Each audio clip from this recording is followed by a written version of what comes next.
यस्यांके च विभाति भूधर सुता देवापगा मस्तके भाले बाल विधुर गले च गरलम यस्योरसि व्यालराट सोऽयं भूति विभूषणः सुरवरः सर्वाधिपः सर्वदा सर्वः सर्वगतः शिवः शशिनिभः श्रीशङ्करः पातु माम् प्रसन्नतां जानगताभिषेकतस्तथा नमं लेवनवासदुःखतः मुखाम्बुज श्रीरघुनन्दनस्य मे सदास्तु सा मञ्जुलमङ्गलप्रदा नीलाम्बुजश्यामलकोमलाङ्गं सीता समारोपितवामभागम् पाणौ महासायकचारुचापम् नमामि रामं रघुवंशनाथम् भवतां समेषां श्रीमद् वाल्मीकि रामायण पारायणोपक्रमे हार्दं स्वागतम् अभिनन्दनं च इदानीम् अयोध्या कांडस्य 50 सर्गः आरभ्यते। इस सर्ग में श्री राम का मार्ग में अयोध्यापुरी से वनवास की आज्ञा मांगना और श्रृंगवेरपुर में गंगा तट पर पहुंचकर रात्रि में निवास करना, वहां निषाद राज गुह द्वारा उनका सत्कार। विशालान् कोसलान् रम्यान् यात्वा लक्ष्मणपूर्वजः अयोध्यामुन्मुखो धीमान् प्राञ्जलिर्वाक्यमब्रवीत्। इस प्रकार विशाल और रमणीय कोसल देश की सीमा को पार करके लक्ष्मण के बड़े भाई बुद्धिमान श्री रामचंद्र जी ने अयोध्या की ओर अपना मुख किया और हाथ जोड़कर कहा, आपृच्छे त्वां पुरी श्रेष्ठ काकुत्स्थो परिपालिते दैवतानि च यानि त्वां पालयन्त्या वसन्ति च। ककुत्सवंशी राजाओं से परिपालित पुरी शिरोमणि अयोध्ये, मैं तुमसे तथा जो जो देवता तुम्हारी रक्षा करते हैं और तुम्हारे भीतर निवास करते हैं, उनसे भी वन में जाने की आज्ञा चाहता हूँ। निवृत्त वनवासस्त्वाम अनृणो जगति पते पुनर्द्रक्ष्यामि मात्रा च पित्रा च सह संगतः। वनवास की अवधि पूरी करके महाराज के ऋण से उऋण हो मैं पुनः लौटकर तुम्हारा दर्शन करूंगा और अपने माता पिता से भी मिलूंगा। ततो रुचिरताम्राक्षो भुजमुद्यम्य दक्षिणम् अश्रुपूर्णमुखो दीनो अब्रवीत् जानपदं जनम।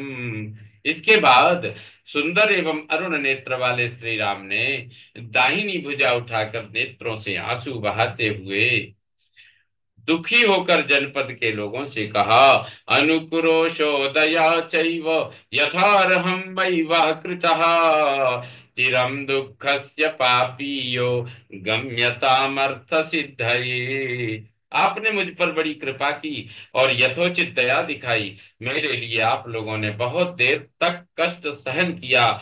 इस तरह आपका देर तक दुख में पड़े रहना अच्छा नहीं है। इसलिए अब आप लोग अपना अपना कार्य करने के लिए जाइए। ते विवाद्य महात्मानं कृत्वा चापि प्रदक्षिणं विलपन्तो न राघोरम व्यतिष्ठन्श्च क्वचित् क्वचित्। यह सुनकर उन मनुष्यों ने महात्मा श्री राम को प्रणाम करके उनकी परिक्रमा की और घोर विलाप करते हुए वे जहां तहां खड़े हो गए। तथा विलपताम तेषाम अतृप्तानाम च राघवः अचक्षुर्विषयं प्रायात् यथार्कः क्षणदा मुखे। उनकी आंखें अभी श्री राम के दर्शन से तृप्त नहीं हुई थी और वे पूर्वोक्त रूप से विलाप ही कर रहे थे, विलाप कर ही रहे थे। इतने में श्री रघुनाथ जी उनकी दृष्टि से ओझल हो गए, जैसे सूर्य प्रदोष काल में छिप जाते हैं। ततो धान्य धनोपेतान दानशील जनान शिवान अकुतश्चिद्भयान् रम्यांश्चैत्ययूपसमावृतान् उद्यानां रवणोपेतान् सम्पन्नो सलिलाशयान् तुष्टपुष्टजनाकीर्णान् गोकुलान् गोकुलाकुलसेवितान् रक्षणीयान् नरेन्द्राणां ब्रह्मघोषाविनादितान् रथेन पुरुषव्याघ्रः कौशलानत्यवर्तत। इसके बाद पुरुष सिंह श्री राम रथ के द्वारा ही उस कौशल जनपद को लांग गए, जो धन धान्य से संपन्न और सुखदायक था। वहां के सब लोग दानशील थे। उस जनपद में कहीं से कोई भय नहीं था। वहां के भूभाग रमणीय एवं चैत्र वृक्षों तथा यज्ञ संबंधी यूपों से व्याप्त थे। बहुत से उद्यान और आमों के वन उस जनपद की शोभा बढ़ाते थे। वहां जल से भरे हुए बहुत से जलाशय सुशोभित थे। सारा जनपद हृष्ट पुष्ट मनुष्यों से भरा था। गऊओं के समूहों से व्याप्त और सेवित था। वहां के ग्रामों की बहुत से नरेश रक्षा करते थे। वहां वेद मंत्रों की ध्वनि गूंजती रहती थी। मध्ये न मुदितम स्फीतम रम्योद्यान समाकुलम राज्यं भोज्यं नरेंद्राणाम ययौ धृतिमतां वरः। कौशल देश के आगे बढ़ने पर धैर्यवानों में श्रेष्ठ श्री रामचंद्र जी मध्य मार्ग से ऐसे राज्य में होकर निकले, जो सुख सुविधा से युक्त, धन धान्य से संपन्न, रमणीय उद्यानों से व्याप्त तथा सामंत नरेशों के उपभोग में आने वाला था।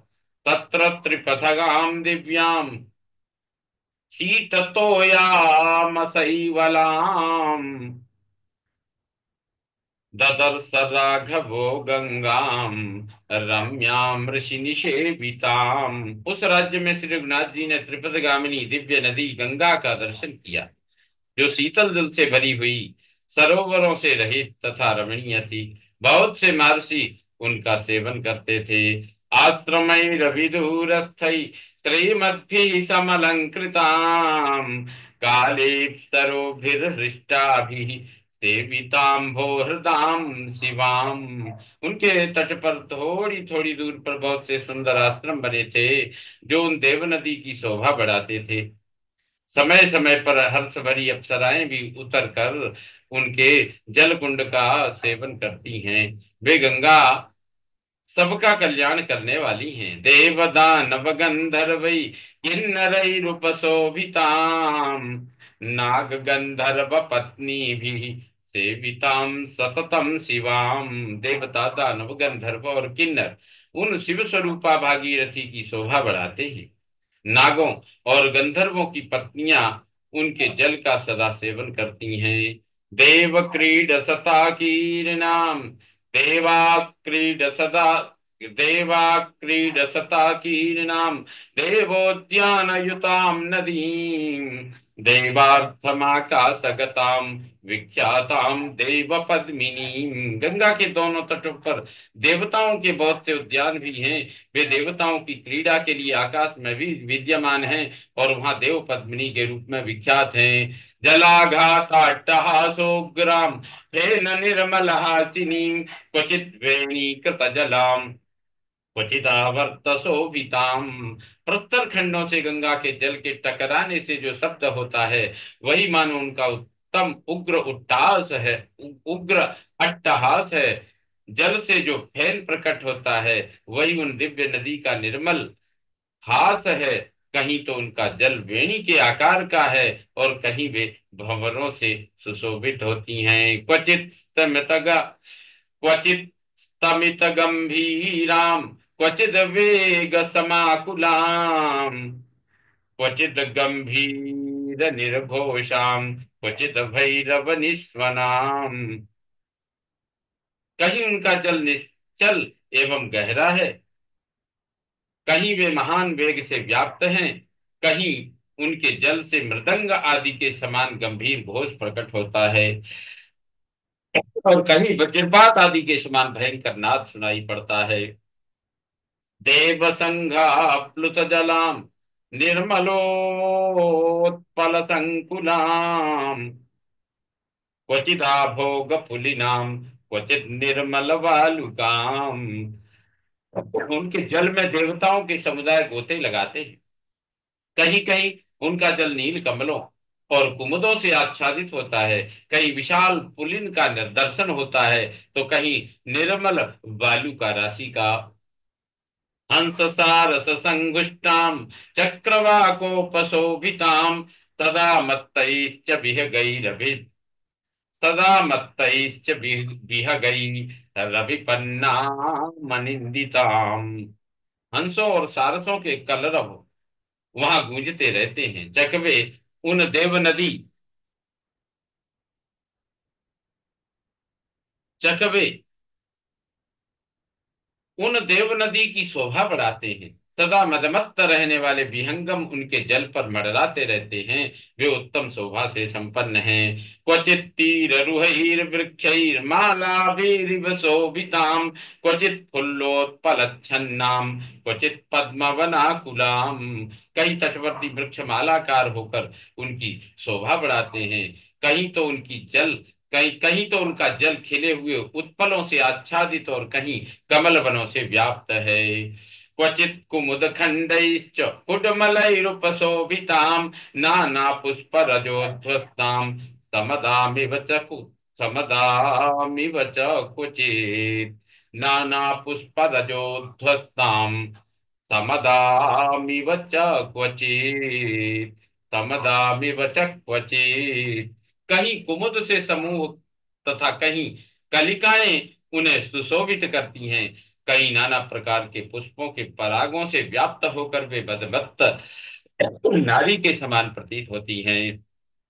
व्यपेत मल संघाताम मणि निर्मल दर्शनाम दिशा गजैर्वन गजैर मत्तैश्च वरवारणै देवराजोपबाह्यैश्च सन्नादित वनांतराम।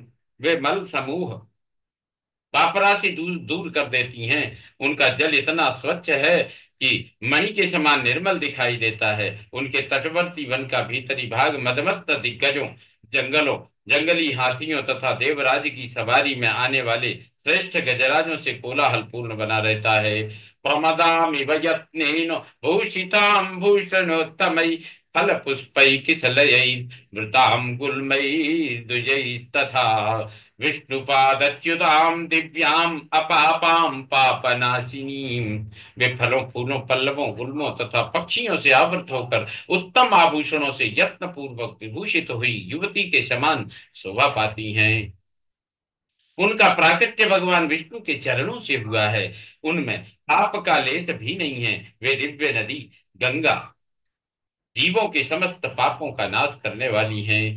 शिंशुमादैश्च नक्रैश्च भुजंगैश्च समन्वितां शंकरस्य जटाजूटात् भ्रष्टां सागर तेजसा समुद्रो महिषीं गंगां सारसक्रौञ्चनादिताम् आससाद महाबाहु श्रृंगवेरपुरं प्रति। उनके जल में हंस घड़ियाल और सर्प निवास करते हैं। तगरवंशी राजा भगीरथ के तपोमय तेज से जिनका शंकर जी के जटाजूट से अवतरण हुआ था, जो समुद्र की रानी है तथा जिनके निकट सारस और क्रौंच पक्षी कलरव करते रहते हैं, उन्हीं देवनदी गंगा के पास महाबाहु श्री राम जी पहुंचे। गंगा की वह धारा श्रृंगवेरपुर में बह रही थी। तामूर्मि कलिलावर्ताम अन्वेक्ष महारथा सुमंत्रोमब्रवीत् सूतम इहैवाद्य वसामहे। जिनके आवर्त भंवरे लहरों से व्याप्त थे जिनके आवर्त लहरों से व्याप्त थे, उन गंगा जी का दर्शन करके महारथी श्री राम ने सारथी सुमंत्र से कहा, सूत आज हम लोग यहीं रहेंगे।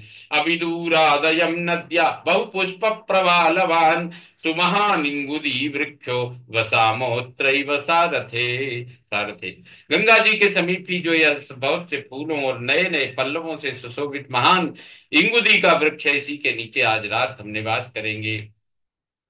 प्रेक्षामि सरितां श्रेष्ठां सम्मान्य सलिलाम शिवाम देव मानव गंधर्व मृग पन्नग पक्षिणाम, जिनका जल देवताओं, मनुष्यों, गंधर्वों, सर्पों, पशुओं तथा पक्षियों के लिए भी समादरणीय है। उन कल्याण स्वरूपा सरिताओं में श्रेष्ठ गंगा जी का भी मुझे यहाँ से दर्शन होता रहेगा। लक्ष्मणश्च सुमंत्रश्च बाढ़मित्येव राघवम् उक्त्वा तमिंगुदी वृक्षम तदोपय चतुर्हयैः। तब लक्ष्मण और सुमंत्र भी श्री रामचंद्र जी से बहुत अच्छा कहकर अश्वों द्वारा उस इंगुदी वृक्ष के समीप गए। रामो भी आयतम रम्य वृक्षमिक्ष्वाकुनंदन रथावतद रथादवतरत तस्मा सभार्य सह लक्ष्मण। उस रमणीय वृक्ष के पास पहुंचकर इक्ष्वाकु नंदन श्री राम अपनी पत्नी सीता और भाई लक्ष्मण के साथ रथ से उतर गए।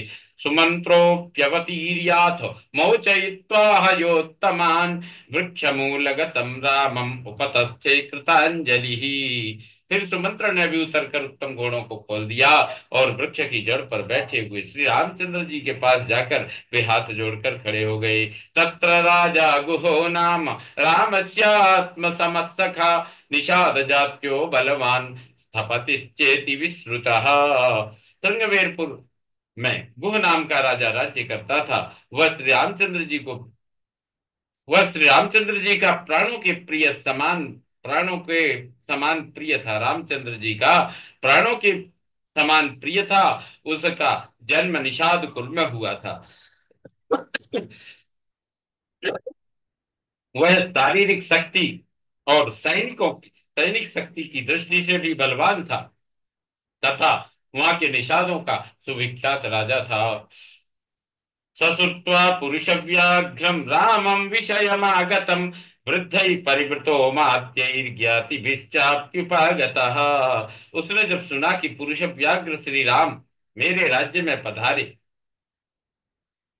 हैं, मेरे राज्य में पधारे हैं, तब वह बूढ़े मंत्रियों और बंधु बांधवों से घिरा हुआ वहां आया। ततो निषादाधिपतिम दृष्ट्वा दूरादुपस्थितम सहसौ मित्रिणा राम समागच्छत् गुहेन सह।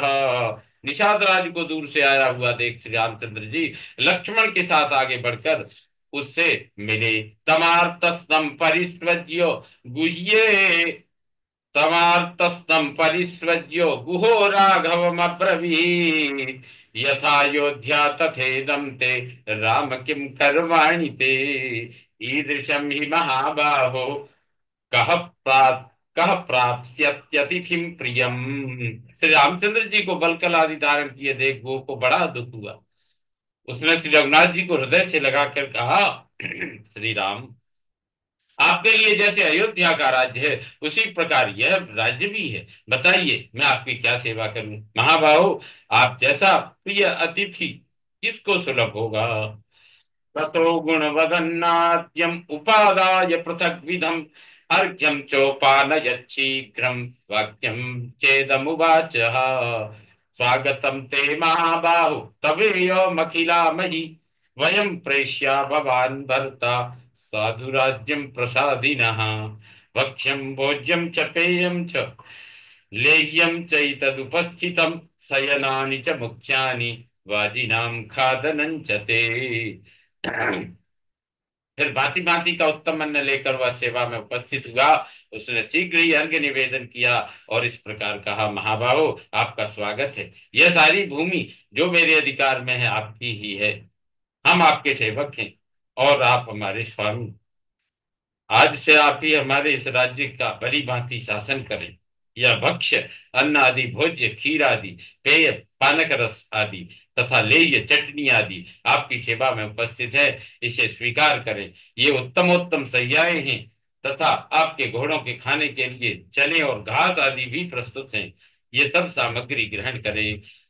गुहमेवं ब्रुवाणं तु राघव प्रत्युवाच अर्चिताश्चैव हृष्टाश्च भवता सर्वथा सर्वदा वयम् पथ्यामभिगमाच्चैव स्नेह संदर्शनेन च।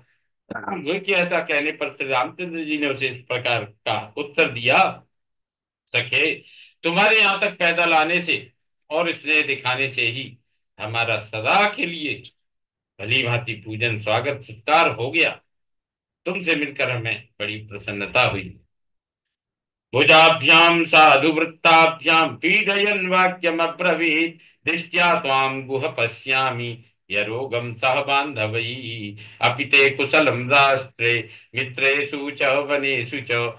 फिर श्री राम ने अपनी दोनों गोल गोल भुजाओं से गुह का अच्छी तरह आलिंगन करते हुए कहा, गुह, सौभाग्य की बात है कि मैं आज तुम्हें बंधु बांधवों के साथ स्वस्थ एवं सानंद देख रहा हूँ। बताओ, तुम्हारे राज्य में, मित्रों के यहाँ तथा वनों में सर्वत्र कुशल तो है? यत्पिदं भवता किंचित प्रीत्या समुपकल्पितम सर्वम तदनुजानामि, नहीं भरते प्रतिग्रहे। तुमने प्रेम बस यह जो कुछ सामग्री प्रस्तुत की है, इसे स्वीकार करके मैं तुम्हें वापस ले जाने की आज्ञा देता हूँ, क्योंकि इस समय दूसरों की दी हुई कोई भी वस्तु मैं ग्रहण नहीं करता, अपने उपयोग में नहीं लाता। कुशचीराजिन धर्म फल मूलासनं च माम, विद्धि प्रणिहितम धर्मे तापसम वन गोचरम। बलकल और मृगचर्म धारण करके फल मूल का आहार करता हूँ, और धर्म में स्थित रहकर तापस वेश में वन के भीतर ही विचरता हूँ। इन दिनों तो मुझे इसी नियम में स्थित जानू। अश्वानाम खादनेनाहम अर्थी नान्येन केनचित्, एतावतान एतावतात्र भवता भविष्यामि सुपूजितः। इन सामग्रियों में जो घोड़ों के खाने पीने की वस्तु है, उसी की इस समय मुझे आवश्यकता है, दूसरी किसी वस्तु की नहीं। घोड़ों को खिला पिला देने मात्र से तुम्हारे द्वारा मेरा पूर्ण सत्कार हो जाएगा। एते हि दैताराज्ञ पितुर्दशरथस्य मे, एतै सुविहितैरश्वैर् भविष्याम्यहमर्चितः। ये घोड़े मेरे पिता महाराज दशरथ को बहुत प्रिय है। इनके खाने पीने का सुंदर प्रबंध कर देने से मेरा भली भांति पूजन हो जाएगा। अश्वानां प्रतिपानं च खादनं चैव सोन्वसात्, गुहस्तत्रैव पुरुषान् त्वरितं दीयतामिति। तब गुह ने अपने सेवकों को उसी समय यह आज्ञा दी कि तुम घोड़ों के खाने पीने के लिए आवश्यक वस्तुएं शीघ्र ला कर दो। ततश्चिरोत्तरासंग संध्या मन्वास्य पश्चिमाम, जलमेवादते भोज्यम लक्ष्मणेनाहृतम स्वयं। तत्पश्चात वल्कल का उत्तरीय वस्त्र धारण करने वाले श्री राम ने सायंकाल की संध्योपासना करके भोजन के नाम पर स्वयं लक्ष्मण का लाया हुआ केवल जल मात्र पी लिया। तस्य भूमौ शयानस्य पादौ प्रक्षाल्य लक्ष्मणः, सभार्यश्च ततोभ्येत्य तस्थौ वृक्षमुपाश्रितः। फिर पत्नी सहित श्री राम भूमि पर ही तृण की शैया बिछाकर सोए। उस समय लक्ष्मण उनके दोनों चरणों को धो पहुंच कर वहां से कुछ दूर पर हटाए और एक वृक्ष का सहारा लेकर बैठ गए। गुहोपि सहसूतेन सौमित्रीमनुभाषयन् अन्वजाग्रत ततो राम अप्रमत्तो ततो रामम अप्रमत्तो धनुर्धरः। गुह भी सावधानी के साथ धनुष धारण करके सुमंत्र के साथ बैठकर सुमित्रा कुमार लक्ष्मण से बातचीत करता हुआ श्री राम की रक्षा के लिए रात भर जागता रहा। तथा शयानस्य ततो यशस्विनो मनस्विनो दासरथेर्महात्मनः, अदृष्ट दुःखस्य सुखोचितस्य सा तदा व्यतीता सुचिरेण सरवरी। इस प्रकार सोए हुए यशस्वी मनस्वी दशरथ नंदन महात्मा श्री राम की, जिन्होंने कभी दुख नहीं देखा था तथा जो सुख भोगने के ही योग्य थे, वह रात उस समय नींद न आने के कारण बहुत देर के बाद व्यतीत हुई। इत्यादि से श्रीमद् रामायणे वाल्मीकि आदि काव्ये अयोध्या कांडे 50 सर्ग संपूर्णताम जाति। ओम पूर्णमदः पूर्णमिदं पूर्णात् पूर्णमुदच्यते, पूर्णस्य पूर्णमादाय पूर्णमेवावशिष्यते। ओम शांति शांति शांति। श्री रामचंद्रो विजयते तदाम। ओम सर्वे भवन्तु सुखिनः, सर्वे सन्तु निरामया, सर्वे भद्राणि पश्यन्तु, मा कश्चित् दुःखभाग् भवेत्। ओम शांति शांति शांति। श्री रामचंद्रो विजयते तदाम।